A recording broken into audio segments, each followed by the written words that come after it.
My stepchildren told their friends I don't do anything for them, so I stopped doing anything and watched them correct the story themselves. Hello, everyone. Welcome to Reddit Visuals. I used to believe that if you stayed quiet, worked hard, and showed up every day, people would eventually tell the truth for you. Turns out some people only respect what disappears. I'm not here to paint myself as a saint. I'm not here to claim I handled everything perfectly. I'm here because for 7 years I played a role I thought mattered, and then I learned exactly how invisible that role becomes once people decide they're entitled to it. My name is Marcus. I'm 41. I work in IT project management, which means I solve problems most people don't see until they become emergencies. That skill, ironically, is what got me into this mess in the first place. I'm good at fixing things quietly, at anticipating needs, at being the person who handles it so no one else has to think about it. I met their mother, Claire, at a charity 5K 7 years ago. She had just finalized a messy divorce, the kind that drains everyone involved financially, emotionally, spiritually. Her ex-husband, Derek, had been having an affair with a coworker for 2 years before Claire found out. The betrayal wasn't just romantic. He'd been hiding money, making unilateral decisions about the kids, undermining her parenting. By the time the divorce was final, she was exhausted. Her kids were 9 and 12 when we met. Ethan and Lily. Good kids, from what I could tell. Polite. A little guarded, which made sense. I wasn't looking to be anyone's replacement dad. I didn't walk in with speeches about stepping up or filling shoes or becoming a family. I just showed up, quietly, consistently, the way adults do when they think love is proven through action, not applause. At first, things were fine. Awkward, sure, but manageable. I cooked dinners because I like cooking. I'm actually pretty good at it. My mom was Italian, and she taught me that food is how you show love when words feel insufficient. So I made lasagna, chicken marsala, homemade pizza on Friday nights. I handled school pickups because my job was flexible. I could work from home most days, shift my hours around. I fixed broken drawers, replaced dead batteries, assembled furniture from IKEA that came with instructions in 4 languages, but no actual sense. I stayed up late helping with science projects I barely understood, Googling things like, how does photosynthesis actually work at 11 p.m. while Lily Panic built a poster board? I didn't announce these things. I didn't keep score. I assumed wrongly that people noticed, that actions spoke louder than words, that being present was the same as being valued. Claire and I got married when Ethan was 13 and Lily was 10. Small ceremony, just family. Derek wasn't there, thank God, but his shadow was. Ethan kept checking his phone during the reception, texting his dad updates. Lily cried during the vows, and I wasn't sure if it was happy crying or sad crying or just overwhelmed crying. But afterward, she hugged me and said, "I'm glad you're here." I held on to that. By the time Ethan was 16 and Lily 14, the rhythm of the house depended on me. Morning rides to school because Claire's job as a nurse meant she left before 6 a.m. for her shift. After school practices, Ethan played lacrosse, Lily did competitive dance, weekend grocery runs, always with a list Claire made, but I executed. Utilities paid on time, always from my account because I'd set up autopay and it was just easier. A fridge that was always stocked. Phones that never got shut off. A car that magically ran again after making a strange noise because I'd taken it to the mechanic, waited 3 hours, and paid the bill without mentioning it. I wasn't flashy about it. I thought that was the point. I thought being a good partner, a good stepfather, meant not needing credit. Meant doing things because they needed doing, not because you wanted applause. I was wrong. The first crack showed up at a barbecue at Derek's house. Yeah, I know how that sounds. Why was I at my wife's ex-husband's house? Because that's what mature co-parenting looks like, apparently. Claire insisted it was important for the kids to see their parents getting along, to see that divorce didn't mean warfare. So twice a year we did these awkward gatherings. Derek's new wife, Amber, would smile too much and ask invasive questions. Derek would grill and make dad jokes, and I would stand there drinking a beer, trying to figure out where I fit. This particular barbecue was in late June. Hot, humid, the kind of day where everything feels sticky. I was standing near the grill when I heard Derek's friend, loud guy, perpetual beer in hand, the kind of man who likes to talk over people, laugh, and say to Ethan, So what does your mom's husband even do around the house? He just hangs out?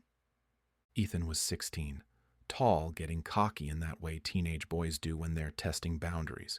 He shrugged and said casually, like it was obvious, "Honestly, not much. He's just there. Like he works and stuff, but mom does most of the real work." It was casual, tossed out like it meant nothing. But it landed hard. Lily, who was nearby, chimed in too. 14 and increasingly interested in fitting in with her brother's opinions. "Yeah, mom does everything. He just kind of exists in the background." They laughed. Derek's friend laughed. Even Derek smiled, like he'd been vindicated somehow. I didn't react. I flipped a burger. I smiled. I took a long drink of my beer. Inside, something folded in on itself. Something I'd been building for 7 years quietly collapsed. That night, I asked Claire about it. Gently, calmly. We were in bed, the lights off, that specific kind of darkness where it's easier to say hard things. "Did you hear what the kids said today?" I asked. She was quiet for a moment. Then, "About what?" "About me. About how I don't do anything." She sighed. Not the sympathetic kind. The tired kind. "They're teenagers, Marcus. They don't think before they speak. You know how they are." "Do I?" I asked. "What do you mean? I mean, do they actually think I don't do anything? Or were they just saying that to fit in? Does it matter?" She rolled toward me, and I could feel her looking at me in the dark. "Marcus, you can't take everything personally. They're kids. They say stupid things. It doesn't mean anything." But it did. It meant something to me. I told her it was fine, that I understood, that she was right. But I was lying. Because once you hear something like that, you start listening more carefully. You start noticing patterns you'd ignored before. I noticed how often my name was missing when stories were told. How "we went to the game" became "Mom took me to the game." How rides, payments, repairs, and plans turned into background noise, like infrastructure, necessary, uncredited, and taken for granted. At Lily's dance recital, she thanked her mom from the stage. Just her mom. I'd driven her to every practice for 3 months. I'd paid for the costume. I'd recorded the performance because Claire was working a double shift. But when Lily stood under those lights and said, "I want to thank my mom for everything," I wasn't mentioned. When Ethan got accepted to a summer lacrosse camp, he posted about it online. Long caption about hard work and dedication and grateful for my mom who always believed in me. I'd paid the registration fee. I'd driven him to tryouts. I'd stayed up late helping him write the application essay. But I was invisible. The emotional wound wasn't just disrespect, it was erasure. It was being treated like furniture, useful but unworthy of acknowledgement. Then came the post that changed everything. It was a Saturday morning in early September. I was drinking coffee, scrolling through my phone before starting weekend errands, and there it was.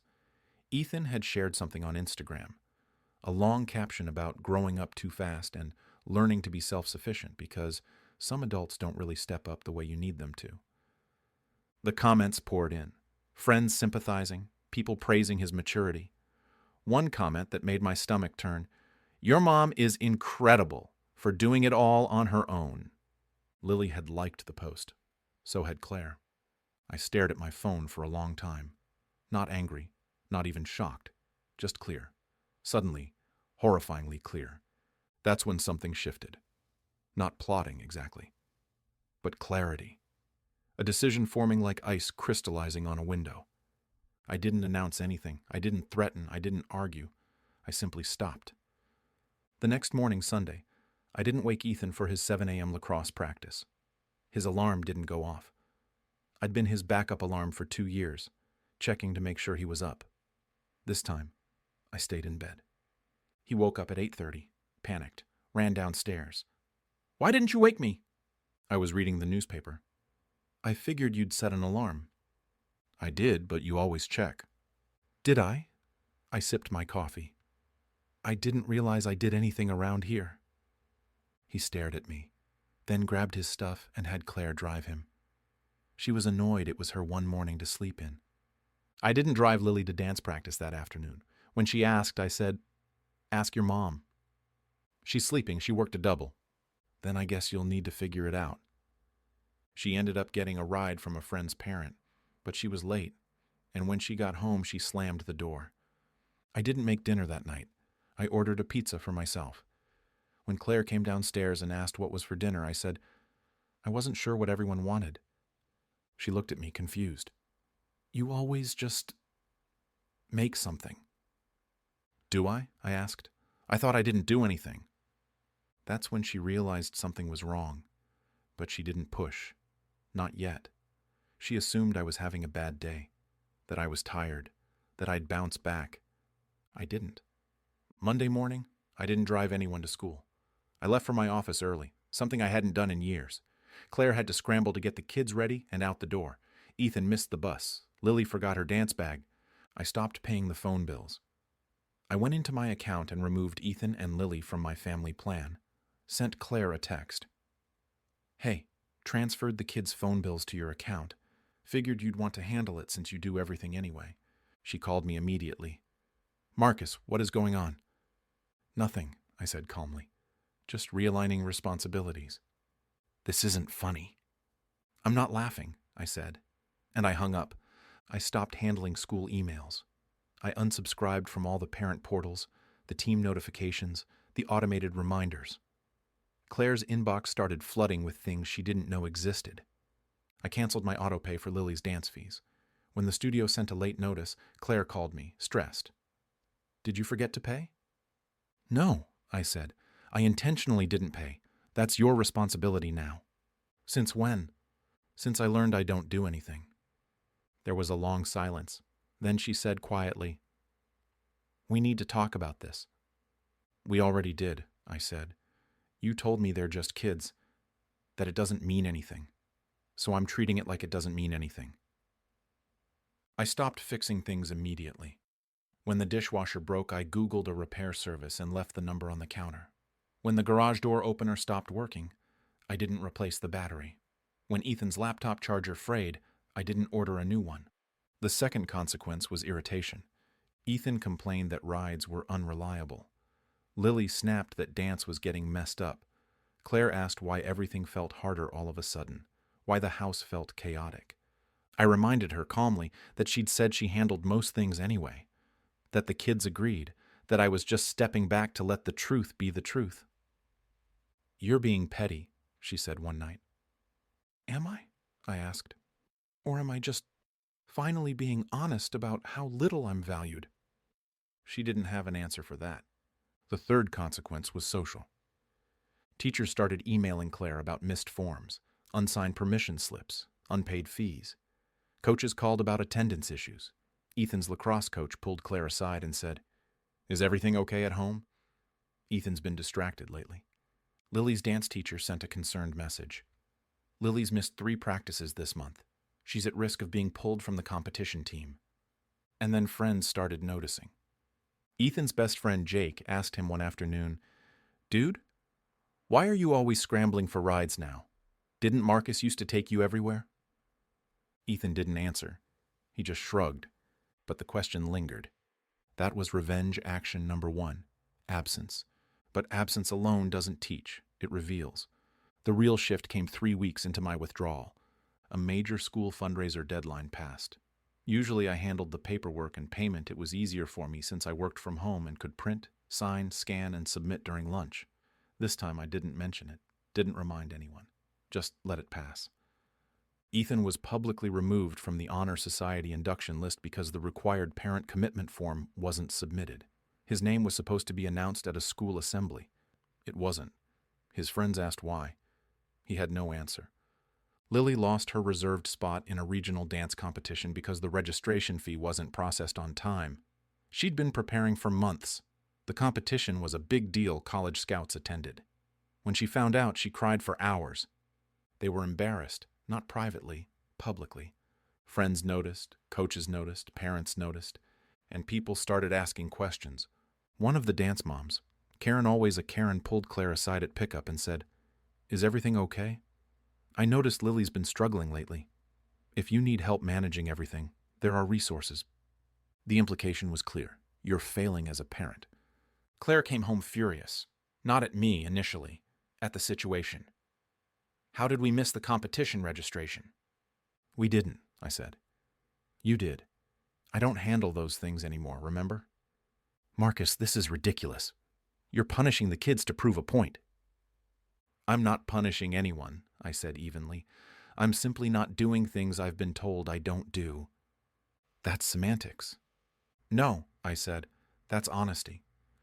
She stared at me, and for the first time I saw something other than frustration. I saw fear. Fear that this wasn't temporary, that I wasn't going to fix it. The breaking point came at a family gathering a month later. Claire's sister was having a birthday party. Big backyard thing, lots of family. And Derek was there because apparently he's family adjacent now. His friend, the same loud guy from the Barbec, was there too. I almost didn't go, but Claire begged me, said it would look bad if I didn't show. So I went. I brought a bottle of wine. I smiled. I stayed quiet.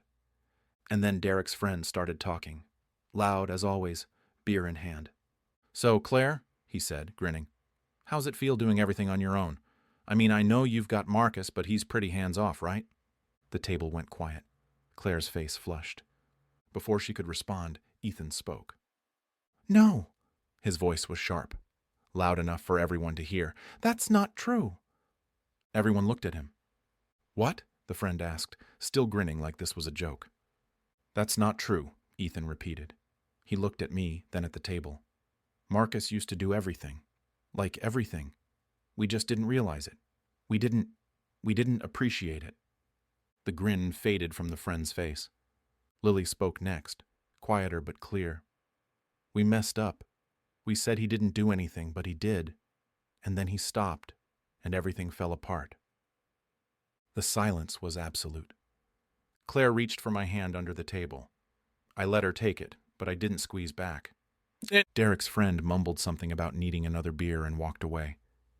That was the real revenge, watching them fix the narrative themselves. The fallout wasn't instant forgiveness. Things were awkward for weeks. Trust doesn't snap back into place like a rubber band. It has to be rebuilt, slowly, with new patterns. Claire and I went to therapy. She cried during the first session, talking about how she'd minimized my role because it was easier than acknowledging how much she relied on me. How she'd been so focused on proving she could survive her divorce that she'd ignored who was helping her survive it. The kids wrote me letters, actual handwritten letters. Ethan's was short. I'm sorry. I didn't see you. I do now. Lily's was longer, pages of apologies and realizations and promises to do better. I didn't immediately resume everything. I chose what I wanted to give back. Boundaries replaced autopilot. I started driving Ethan to practice again, but only twice a week. The other days, he took the bus or found a ride. I cooked dinner most nights, but everyone had to help chopping, cleaning, setting the table. I resumed paying for some things, but not everything. Ethan got a part-time job to cover his phone bill. Lily started babysitting to help with dance fees. The secondary consequence was growth. Uncomfortable, slow growth, but growth. And the final embarrassment? That came months later at another barbecue. Different setting, different energy. Ethan was talking to Jake about college plans. I was nearby, not eavesdropping, but not far enough away to miss it. Jake said something about his own stepdad being useless. Ethan cut him off immediately. Don't say that, man. You don't know what someone's doing behind the scenes. We learned that the hard way. Jake looked confused. What do you mean? I mean, Ethan said, glancing at me, we took someone for granted. We said he didn't do anything. And then he stopped. And we realized how wrong we were. I didn't say anything. I didn't need to. Because here's what I learned. Doing everything quietly doesn't make you noble. It makes you invisible. And invisibility invites entitlement. People don't value what they don't see. And if you never make them see it, they'll assume it doesn't exist. I didn't stop out of cruelty.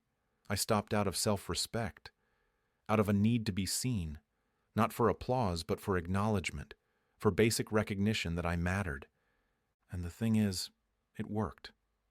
Not immediately, not perfectly, but it worked. Claire tells me now, regularly, that she sees me, that she appreciates me, not in grand gestures, but in small moments. Thank you for driving him. Thank you for fixing that. Thank you for being here. Ethan introduces me as my stepdad now, not my mom's husband. Lily leaves notes on the fridge, small things, real things. Thanks for helping with my homework. Thanks for making dinner. We're not perfect. We still argue. We still have moments of disconnect. But there's respect now. There's acknowledgement. And that's what I needed all along. So, tell me, was I the asshole for stepping back and letting the truth surface on its own? Or would you have done the same? Because I've thought about this a lot. I've wondered if I handled it wrong, if I should have communicated better, if I should have sat everyone down and explained instead of withdrawing. But here's the thing. I tried that. Before the barbecue comment, before the Instagram post, I'd mentioned feeling underappreciated. I'd asked Claire if she noticed everything I did. She'd said yes, but her actions didn't reflect it. The kids didn't change. Sometimes words aren't enough. Sometimes people need to feel the absence to understand the presence. I don't regret it. I regret that it had to happen. I regret that my stepkids had to learn the hard way. I regret the pain it caused, but I don't regret standing up for myself. Because the alternative was continuing to disappear. Continuing to be taken for granted. Continuing to give and give and give while being told I gave nothing. And I couldn't do that anymore. So if you're in a similar situation, if you're the invisible one, the one doing everything while being credited for nothing, I want you to know this. Your absence will teach what your presence couldn't. Not out of cruelty, not out of punishment, but out of truth. People need to understand what they have before they lose it. And sometimes, the only way to teach that lesson is to let them lose it. Temporarily, carefully, with boundaries. I didn't abandon my family. I recalibrated my role. I made them see me by making them miss me. And it worked. Now, I'm not invisible anymore. I'm seen. I'm valued. I'm appreciated. And that makes all the difference. Drop a comment and tell me how you would have handled it. Would you have done the same? Or would you have taken a different approach? I genuinely want to know. And if you enjoyed this story, if it resonated with you, if you found yourself nodding along or remembering your own moments of invisibility, please like the video and subscribe to Reddit Visuals. It really helps the channel grow, and it means more than you think. Because stories like this matter. They remind us that we're not alone, that our experiences are valid, that standing up for yourself isn't selfish, it's necessary. Thanks for listening, and remember, you deserve to be seen.